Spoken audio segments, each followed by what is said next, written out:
Dan malam hari ini kita bahas hal ini langsung bersama salah satu ibu ataupun ibu yang saat ini menderita lumpuh setelah operasi sesar melahirkan, Ibu Ratih Rainada, dan juga Ketua Komite Medik RSUD Hasbullah Abdul Majid Kota Bekasi, Dr. Riza Nasution, yang akan nanti bergabung. Saya ke Ibu Ratih dulu kalau begitu. Ibu Ratih, selamat malam. Malam. Saya ikut prihatin dengan kondisi yang Ibu alami ya, Bu Ratih. Ibu Ratih, apa yang Ibu rasakan sekarang, Bu? Masih nyeri semua, seluruh Nyeri badan. semua, badannya sakit semua begitu ya? Sampai nggak bisa duduk katanya ya? Duduk aja susah ya? Nggak bisa. Nggak bisa, oke. Kalau waktu Ibu dioperasi, ini kan tahun 2024 ya, Bu ya? Ini bisa Iya, September. Berarti sudah berapa bulan tuh? Sudah sekitar 9 bulan ya, sudah cukup lama. Iya. Nah, bisa diceritain lagi nggak, Bu? Awal mula Ibu ini menyadari ada kemungkinan kalau Ibu bilang malpraktik katanya dalam proses persalinan. Itu gimana sih? Iya, jadi pas masuk ruang operasi kan disuntik bius ya. Nah, terus nggak lama dokternya datang, langsung disediain lah alat-alat itunya buat operasi. Nah, udah gitu dokternya megang perut, kirain saya kan mau ditanya masih berasa atau enggak gitu. Taunya langsung dibelek perut saya. Oke, dan itu Ibu masih dalam keadaan sadar gitu? Iya betul, masih sadar banget. Saya langsung teriak, astagfirullahaladzim, dokter sakit banget dok. Gitu. Ya gitu, dokternya bilang angkat kakinya. Saya bilang kaki saya udah kesemutan dok, gitu kan. Udah gitu langsung dibelek lagi kedua kalinya.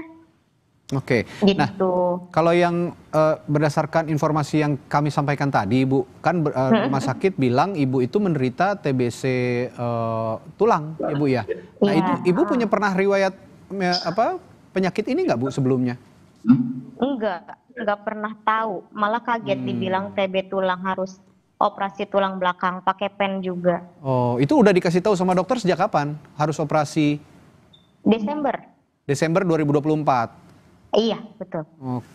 Oke, saya kalau gitu saya tanyakan ke Pak Reza ya, Pak Dr. Riza Nasution. Beliau ini adalah Ketua Komite Medik RSUD Hasbullah Abdul Majid. Selamat malam, Pak Riza. Selamat malam. Waalaikumsalam, Pak Riza. Mungkin saya juga bertanya hal yang sama. Kalau tadi versinya Ibu Ratih mengatakan seperti itu. Kalau dari RSUD Hasbullah, bagaimana cerita kronologinya sebenarnya awalnya pada saat operasi sesar Ibu Ratih ini? Baik, terima kasih kesempatannya. Jadi awalnya tanggal bulan 9 di tanggal 30, Ibu Ratih datang dengan hamil 36 minggu. Dengan ketuban pecah dini 4 jam. Terus bayinya letak lintang dan ada ancaman gawat janin. Jadi telah dilakukan pemeriksaan oleh spesialis obgyn kami, baru dalam jangka waktu 1 jam langsung dari awal sudah diputuskan ini harus operasi emergensi seksio sesaria dengan memikirkan keselamatan ibu dan bayi.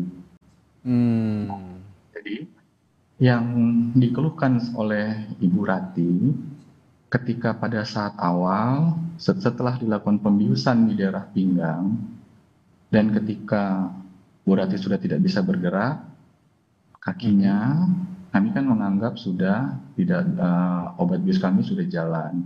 Terus dicoba dicubit, baru dilakukan sayatan-sayatan di kulit itu lapis per lapis. Nah ketika Ibu merasakan nyeri, Ibu Ratih merasakan nyeri, dokter kami langsung berhenti. Enggak gitu. Ya. Nah itu tadi Bu Ratih langsung merespon nggak gitu.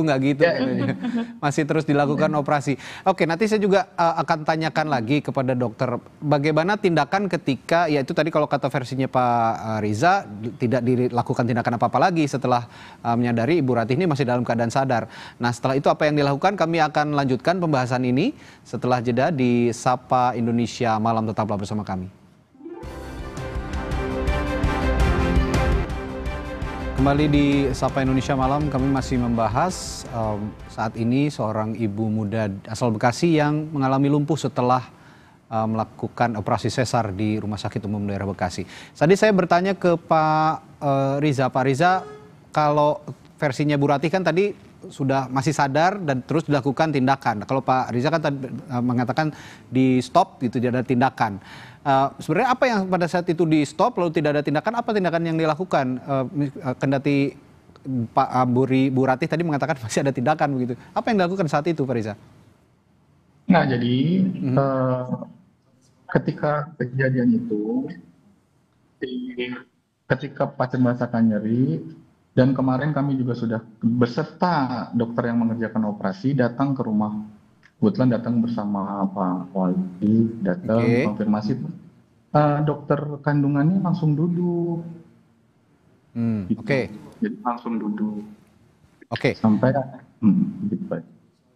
Nah, Pak Dokter, investigasi ID kan mengatakan memang tidak ada malpraktik katanya. Tapi bagaimana rumah sakit memastikan prosedur ini sudah dijalankan sesuai standar begitu? Jadi begini, perlu dipahami bahwa pasien ini masuk dengan hamil, dia kan udah gawat janin, kami dari RSUD, karena dia gawat janin, kami berusaha menyelamatkan ibu dan bayi. Lalu telah dilakukan operasi sesar, ibu dan bayinya selamat, lalu dilakukan perawatan, terus pulang dalam kondisi lukanya baik, lalu sempat kontrol juga ke dokter kandungannya.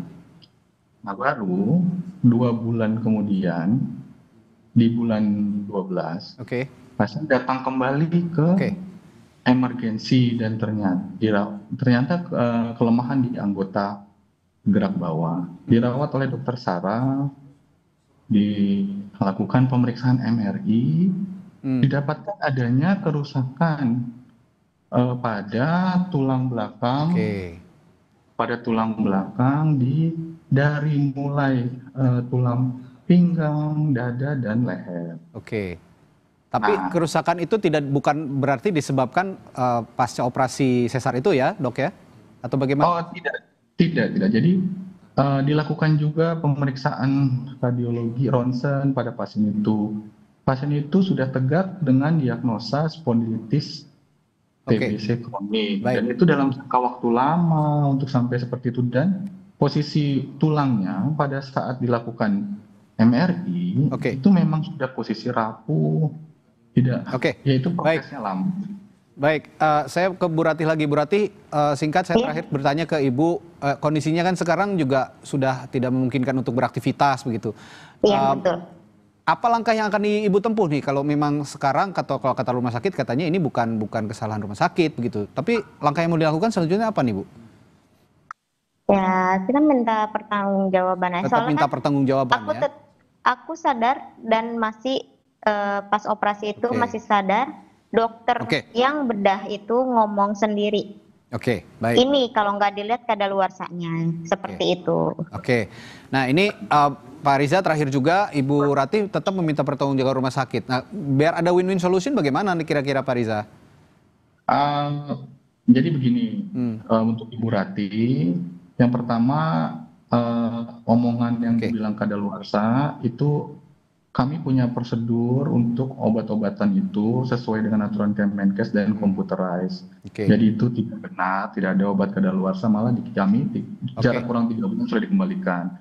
Untuk pertanggungjawabannya, kami secara medis Rumah Sakit Umum Dr.